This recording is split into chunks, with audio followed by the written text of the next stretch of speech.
Okay, Bible and Daily Lifers, we are going through the book of Second Corinthians.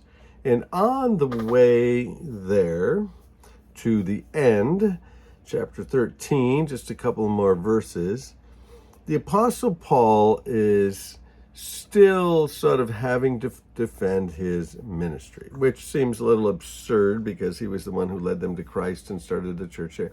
But we're people, and we know how it works with people. We know how we are as people. And we shouldn't be too critical of the other people because we have probably done everything that all the other people have done. So Lord, help us to get better. So he's going to deal with a topic that is just as prevalent today as it was then: false apostles and false teachers. Is it true that there are false teachers out there? Is it true that there are false apostles out there? Is it true that there are phonies? Well, let's see what Paul says. I hope you'll put up with a little foolishness. So here I go. I'm going to go on my crazy train. Yes, please put up with me. I'm jealous for you with a godly jealousy. In other words, I really want to see you guys come to my side here. I promised you to one husband, Christ, so that I might present you a pure virgin to him. So, he sees that they're being led astray by other strange teachings. In fact, he says this in another place. He says, make sure that we're satisfied with grace and that we're not led astray by all kinds of strange teachings. We kind of like the strange teachings. They're attractive. He said, I just want you to be connected to Jesus. But I'm afraid that just as Eve was deceived by the serpent's cunning, your minds may somehow be led astray from your sincere and pure devotion to Christ. Yeah, I think so. I know that there have been times that my mind, my thoughts, my assumptions, my conclusions have been led astray by falsehoods. Sorry, it's true. For if someone comes to you and preaches a Jesus other than the Jesus we preached, or if you receive a different spirit than the one you did, or a different gospel from the one you accepted, you put up with it easily enough. So people come around, tell all kinds of strange things about Jesus, and he said, and you guys will just put up with it. He said, I don't think that I'm in the least inferior to those super apostles. Well, obviously they thought that Paul was inferior, that something about these super apostles. You know what's superior about them is their own PR that they give to themselves. They talk about how great they are. They talk about how close to God they are. They talk about all the spiritual experiences they have. And who can keep up with these spiritual experiences? I mean, these guys have them all the time. They have them in their kitchen. They have them in the car. They have them constantly. And he said, I may indeed be untrained as a speaker, but I do have knowledge. So there it is, that they're criticizing Paul for the way that he speaks. He's a brilliant mind, and in his writings are absolutely amazing. But it could be, you might have had this experience that somebody that writes books, and then you go and you listen to them, sometimes they're not very good speakers, not very good communicators. You would think they would be because they can write it down, but not necessarily so.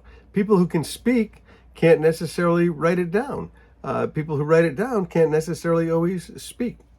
It's just the way it is. And so they were critical of him for, not being what they thought was a great speaker. But he spoke good enough for them to come to Christ and be established as a fellowship there. And he said, we have made this perfectly clear to you in every way.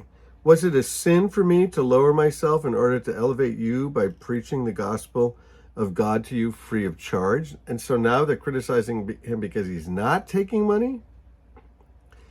I robbed the other churches by receiving support from them so I could serve you. I think it's a great principle. That's a missionary principle.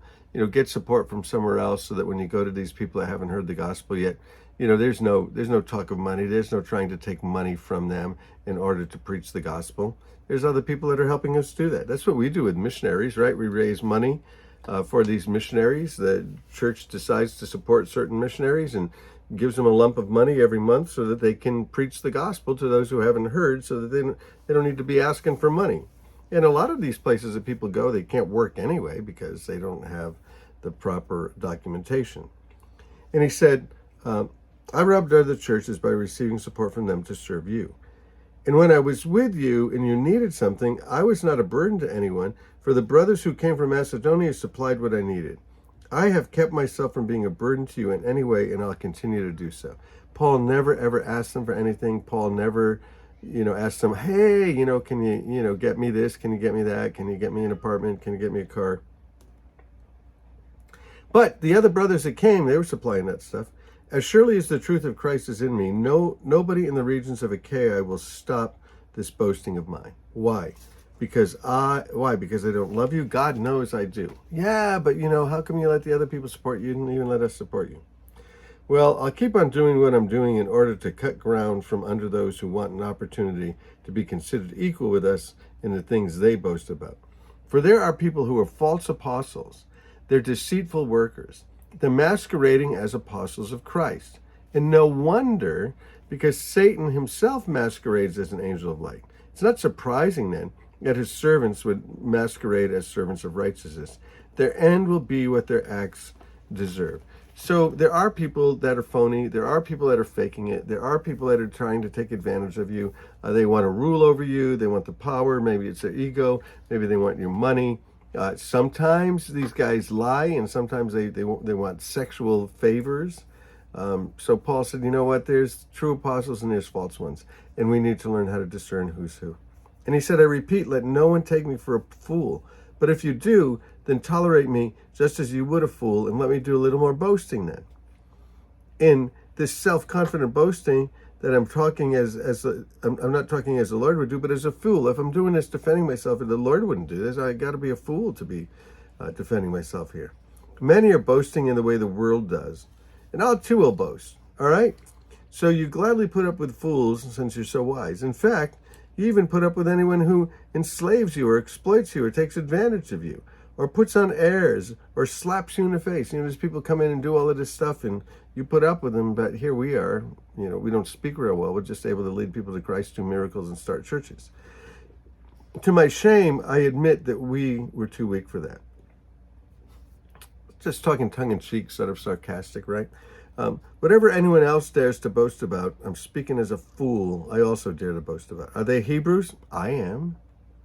Are they Israelites? I am. Are they Abraham's descendants? I am. Are they servants of Christ? I'm out of my mind to talk like this. I'm more. I've worked much harder. I've been in prison more frequently. I've been flogged more severely. I've been exposed to death again and again. 5 times I received from the Jews 40 lashes minus 1. When they would give you the 40 lashes, they would stop at 39 because maybe they weren't counting right. And so they weren't supposed to give you more than 40, so it stopped at 39. 3 times I was beaten with rods. Once I was pelted with stones. 3 times I was shipwrecked. I spent a night and a day in the open sea. I've been constantly on the move. I've been in danger from rivers, in danger from bandits, in danger from fellow Jews, in danger from Gentiles, in danger in the city, in danger in the country, in danger at sea, in danger from false believers. I've labored and toiled and have often gone without sleep. I've known hunger and thirst. I've gone without food. I've been cold and naked. Besides everything else, I face the daily pressure of my concern for all of the churches. Who's weak and I don't feel weak? Who's led into sin and I don't feel like I'm burning over that? Man, I've gone through a lot, and I've done it all for Christ, and I've done it all for you, and I'm not boasting about it. It's just the way that it is. But you're telling me that I'm not worthy of you even listening to me or coming against me. I'm sorry. I wish you wouldn't. I wish I didn't have to talk like this. I wish I didn't have to defend myself. He said, if I must boast, I'll boast of the things that show my weakness. The God and Father of our Lord Jesus Christ, who is to be praised forever and ever, knows that I'm not lying. In Damascus, the governor under King Aretas had the city of Damascus guarded in order to arrest me. But I was lowered into a basket from a window in the wall, and I slipped through his hands. Man, I've had trouble all over the place. Trouble comes, and you know what it is? It's just part of being an apostle. I'm just pleased to serve God, and I really hope that somehow you guys can see that I love you and that I care about you. Please, Paul's saying, please, don't turn against me. I love you guys. Hey, so, Lord, we pray, and, maybe we're turning our minds against people. Maybe we're turning our hearts against people. Help us. Lord, help us to be sensitive. Give us discernment to see the real from the false, and help us to encourage those who are working hard in the Lord to win people to Christ, to establish them in the faith, and to start fellowships. Hey, love you guys. We'll continue through 2 Corinthians. Wild book.